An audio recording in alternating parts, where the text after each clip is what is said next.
Good afternoon and welcome to Silverstone, the venue for round 10 of MotoGP in 2024. And you join us post a thrilling qualifying session where Aleix Espargaro, he didn't just beat the lap record, he smashed the old lap record held by Johann Zarco by nearly half a second at his favourite circuit. It's a match made in heaven. Espargaro in Silverstone, first podium victory last year, now pole position, but he's going to have a little bit of trouble, I imagine, from the right of him on the grid, from the Ducati Lenovo pair, world champion Pecco Bagnaia, who wasn't best pleased. Tell you about that in a second. And Enea Bastianini, what can the beast do from the front row of the grid? Normally his pace so good at the end. Starting from the front row, you'd have to think he's a huge contender, and it's a paddock filled with guests, filled with VIPs, filled with MotoGP fans, including this man, Mr. Cal Cox. A pleasure to meet you. How are you, sir? I'm very well, thank you. Can you believe it? The sun's shining. We're in the UK at Silverstone. I know. You know, all the stars are aligned and the boxes are getting ticked. I have to say, our European friends constantly remind me when we come here when it rains that it always rains. So I'm getting my own back this weekend, which is quite nice. Yeah, 100%. So I imagine you've just seen qualifying then. What did you make of it? A great session. Yeah, but fantastic. You know, everyone's really kind of stepping up the game. You know, there's a lot of cat and mouse going on out there at the moment.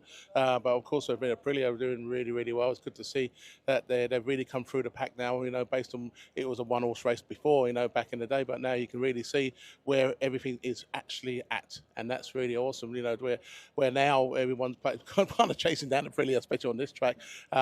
And I've been on this track before. I know what it's like. It's pretty technical, very fast. And I just think it suits the bike really well. Yeah, you'd have to say that the world champion's going to be there, though. Bagnaia, middle of the front row, it seems, wherever we go. He's fast. He's just the man at the moment. Yeah, he is. You know, I mean, the thing is, not everyone shows the card straight away. You know, everyone knows that.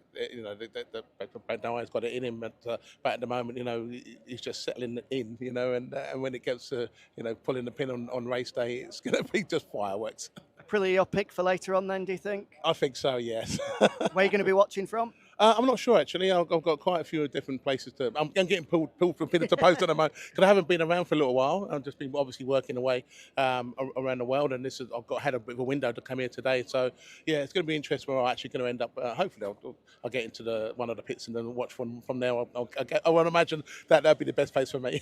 Great to see you here. Enjoy the weekend. Thank you very much. Appreciate it. There we go. Great to have Cal Cox with us. He's a massive fan of the sport, has been for so many years. Great relationship with Valentino Rossi, who would often jump across to Ibiza to enjoy some of his sets. And I have to say, I've been partial to a few of his own. I've been to some of his parties down the years and always puts on a good show. So great to see that he's enjoying our show this time around as we stroll down the MotoGP pit lane. In fact, we're going to do a U-turn and go in the other direction in a second because we can bring you up to speed with the final of the MotoGP garages, which is just behind me. We'll swivel round, shall we, and show the 75th anniversary MotoGP sign here, looking resplendent. And the GasGas Red Bull Tech 3 squad of Augusto Fernandez and Pedro Acosta. Acosta able to get through to Q2 and then put it on the third row of the grid. A good performance from him in the end. And Augusto Fernandez, you have to say, did a pretty good job as well. I think in the end he's qualified on the sixth row of the grid, 18th for him, but was challenging for those top two spots.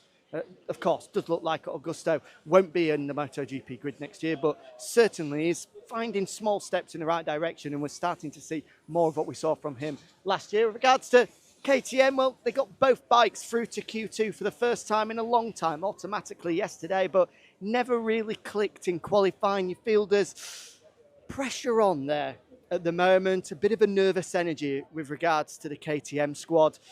Results have to come. The money they're spending, the money they're investing at the moment, it's just not happening for whatever reason. So I'm sure that we'll see a concerted effort from them as we go through the next couple of weeks in particular. Next time out, Red Bull Ring, home Grand Prix, pretty much is the Orange Grand Prix. We're going to see so many orange flags waving there. So let's hope that they can turn it around ahead of the Austrian faithful in a couple of weeks' time. As you see, Jack Miller here. Let's just see if we can swing across and grab a very quick word with Jack just before he heads up the stairs. In fact, how are we going to manage? No, we'll leave him to it. We'll leave him to it. That looks a pretty forlorn trudge from Jack, so we'll leave him to it. And we'll instead continue our walk down the back of the box here outside Aprilia, where it was a tale of two halves. I told you, of course, that Aleix Espargaro will be starting from pole position. A brilliant lap time from him to be able to take top spot. But there was a crash for Maverick Vinales, turn 2 as well. A quick place to go down. So no update just yet on how Maverick is. I imagine he may well have gone to the the medical centre for some checks. And fingers crossed he is going to be okay. Further down to Trackhouse Racing, a frustrating afternoon for them, with Ralph Fernandez and Miguel Oliveira unable to get out of Q1, despite Raul in particular upgraded to the GP24 for the first time this weekend. He's got a new aero package, as does Miguel Oliveira as well, but didn't really come together for them. Franco Morbidelli, he also failed to get out of Q1, but Jorge Martin, I think, will be content. Second row of the grid for him.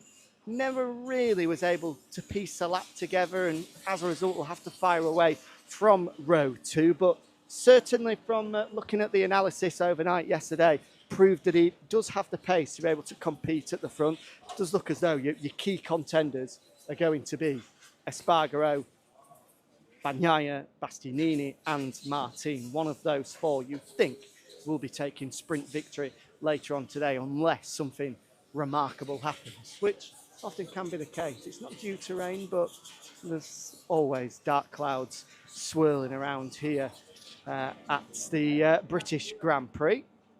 As we see, in fact, let's just finish the tour, shall we?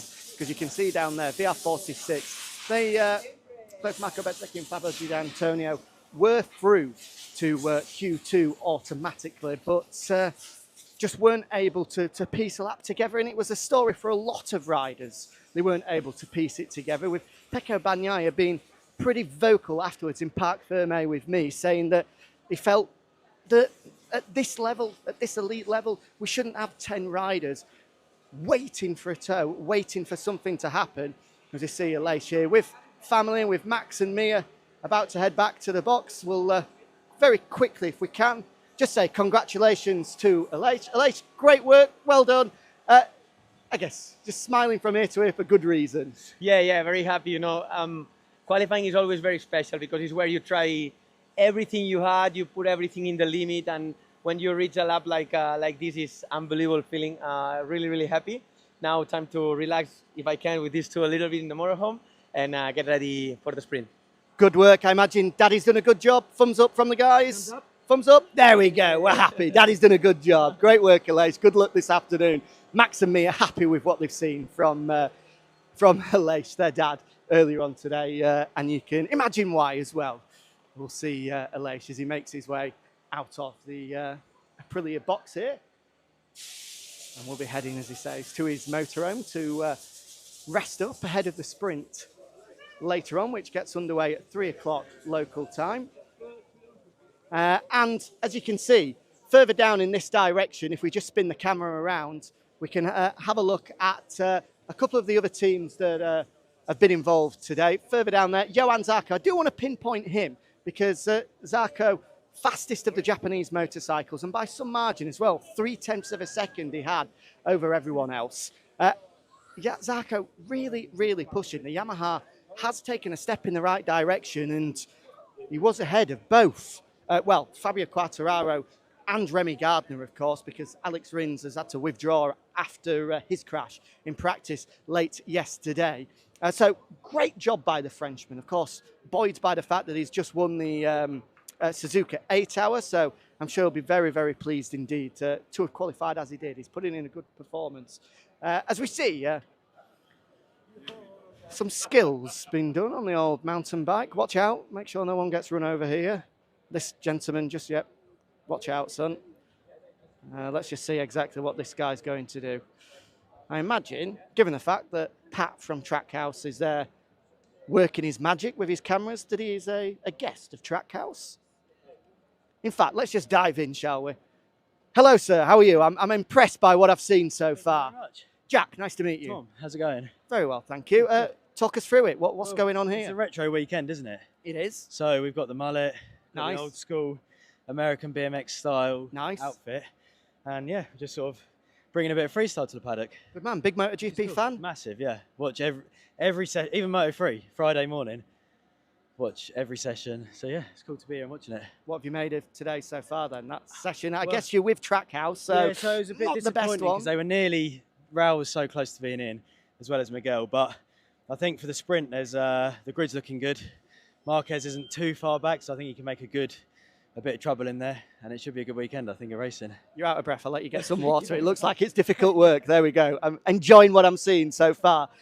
Entertaining the fans here at Silverstone as we see if there is anyone else we can grab a word of. In fact, why don't we grab a couple of fans? Like this gentleman here is looking resplendent with his giraffe. Hello, sir. I'm enjoying the attire. You're fully prepared. Talk us through the giraffe. What's the idea behind it? The giraffe. It's Gav the giraffe, Ah, and he gets me places okay, like the paddock. like the paddock. Really? So Yeah. all you need is a giraffe. I mean, It- this is not obviously. He is a special giraffe. Okay. He's seen the Foo Fighters Wow! 3 times this year and got on stage with them. Wow! So he is quite a special giraffe. It does seem it. I mean, this is not official advice from MotoGP's very own feed to bring a giraffe and try get access to the paddock. Likely that won't work, but I admire your craftiness. Well, I didn't intend on doing it, but I got approached that many times. And who's it been signed by? Quattraro. Oh, very nice. So it's Fabio. He is a monster giraffe. He is, I can see. Yeah. You are on brand. Oh, yes, he's fully branded, yes. Well, enjoy the weekend, Yeah. both you and Gav the giraffe. Thank you very much. Cheers. You're welcome. There we go. There's some real characters in the paddock here, including. I didn't actually catch his name, but obviously we're more interested in Gav. Just would like to repeat on behalf of MotoGP, if you do bring a blow-up giraffe to any paddock, either for the rest of this year or into next year, do not be expecting paddock access. It often doesn't work like that, but you never know. God loves a trier, so why don't you bring an inflatable animal and see what you can do? As we head our way in the direction of, we were going to go KTM's, where we see Pit Byra here. I did try to grab a word with him earlier in pit lane. I was speaking about the sort of sense of pressure that results do need to come. So he wasn't too keen. He was focused on the job at hand earlier, so I won't bother Pit again. And we'll head further down in this direction. This is actually Maverick's assistant. Maverick, all okay? There we go, thumbs up. He's all good after that crash, which is good to see. That is Mirko, who looks after Maverick's leathers, helmets, is his assistant, physio as well. So if he's giving a thumbs up, that is good news that despite that crash, Maverick is A-OK. And we'll finish off by heading further down here and just reminding, in fact, Ucho Salucci here. Why don't we grab a word with Ucho just to congratulate him? In fact, he's straight in to grab his lunch. I like his style. A man after my own heart. Quickly into the hospitality unit to what I imagine, given the fact that it's VR46 and that is as Italian a team as you can possibly imagine, will be enjoying himself a nice little bit of pasta for his lunch before he gets ready for the sprint. Yeah, we'll finish off down here with Grassini Racing and Marc Marquez, because it never came together for him. Marc tried to get a toe, or did successfully get a toe off Pecco for the first lap, then failed to improve on his second run whilst still trying to follow Pecco again with both Marco Bezzecchi and Fabio Di Giannantonio in the mix as well. It was messy. The world champion coming out, speaking in Parc Ferme afterwards, was very vocal, about the fact that he wasn't able to get pole position or missed the chance to possibly get pole position because some of the sponsorship branding on the top of his helmet, just as he flicked it into the opening right-hander, had come loose and slipped onto his eye line. So he had to roll off and miss the opportunity. But then also was pretty miffed at the riders sitting up waiting for a tow. He said, this isn't acceptable. We are at the top of the sport. We shouldn't be seeing riders waiting for a tow. If we're at this level, we're good enough to be able to do the lap by ourselves. We did say, but for as long as the rules as they are and for as long as nobody says something, then it's going to continue as we see. So very interesting for the world champion to be as vocal as he is, because we see more often than not that Pecco, as we tell you, likes to work sort of behind the scenes, keep a low profile, very rarely will come out and try and grab headlines with statements. So yeah, interesting. It felt that was the moment.